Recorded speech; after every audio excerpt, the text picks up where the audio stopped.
Oh yeah, he's put that round of applause from his fans is gold from him.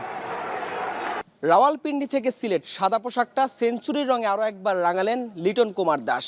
দারুণ একটা century. Sylhet টেস্টে পাকিস্তানের বিপক্ষে প্রথম ইনিংসে 126 রানের অসাধারণ একটা ইনিংস। 116 রানে 6 উইকেট হারিয়েছিল বাংলাদেশ। সেখান থেকে লিটন দাসের অনবদ্য ব্যাটিং, দুর্দান্ত একটা ইনিংস, যেখানে বাংলাদেশ 280-র কাছাকাছি একটা সংগ্রহ শেষ পর্যন্ত করতে পেরেছে। সব মিলে টেস্ট ক্যারিয়ারের ষষ্ঠ সেঞ্চুরি পাকিস্তানের বিপক্ষে, যা তার তৃতীয় সেঞ্চুরি। টেস্ট ক্যারিয়ারে সবচেয়ে বেশি সেঞ্চুরি করেছেন তিনি পাকিস্তানের বিপক্ষে।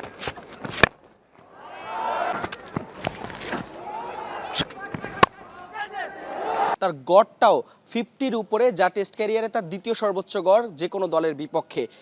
পাকিস্তানের বিপক্ষে 2021 সালে টেস্ট ক্যারিয়ারের প্রথম সেঞ্চুরির দেখা পেয়েছিলেন লিটন দাস, সেটিও চট্টগ্রামে। এরপর 2024 সালে রাওয়ালপিন্ডিতে 138 রানের অসাধারণ এক ইনিংস। সে ইনিংসের পরে সিলেটে 126 রান, পাকিস্তানের বিপক্ষে তার তৃতীয়তম সেঞ্চুরি। কন্ডিশন, উইকেট, পরিস্থিতি বিবেচনায় নিঃসন্দেহে দুর্দান্ত একটা ইনিংস লিটন দাসের। 50-র পরে তার শেহজাদের বারে গ্লাস ছুঁয়ে মোহাম্মদ রিজওয়ান উইকেটের পিছনে ক্যাচ নিয়েছিলেন, তবে কেউই আসলে রিভিউ নেননি, যার কারণে লিটন দাস একটি জীবন পান। সেই জীবন পেয়ে 50-কে তিনি কনভার্ট করেছেন সেঞ্চুরিতে।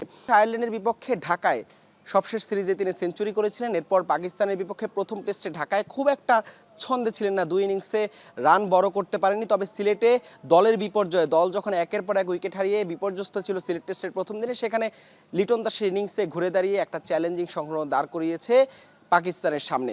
সবশেষ রাওয়ালপিন্ডিতে 2024 সালে যে ম্যাচে সেঞ্চুরি করেছিলেন, 138 রানের অসাধারণ একটা ইনিংস খেলেছিলেন তিনি, যে ইনিংস দিয়ে ম্যাচ সেরা হয়েছিলেন, বাংলাদেশকে সিরিজ জিতিয়েছিলেন। সেই ইনিংসেরই যেন আরেকবার পুনরাবৃত্তি আমরা দেখলাম সিলেটের মাটিতে। এখন দেখার বিষয়, লিটনের এই ইনিংস দিয়ে কি বাংলাদেশ রাওয়ালপিন্ডির সেই গল্পটা ফেরাতে পারবে, জয়ের গল্পকে আরেকবার লিখতে পারবে সিলেটের মাটিতে, ম্যাচ সেরা কি হতে পারবেন লিটন, সেটাই দেখার অপেক্ষায় সিলেট টেস্টে। হাসান আল মারুফ, যমুনা স্পোর্টস, সিলেট আন্তর্জাতিক ক্রিকেট স্টেডিয়াম, সিলেট।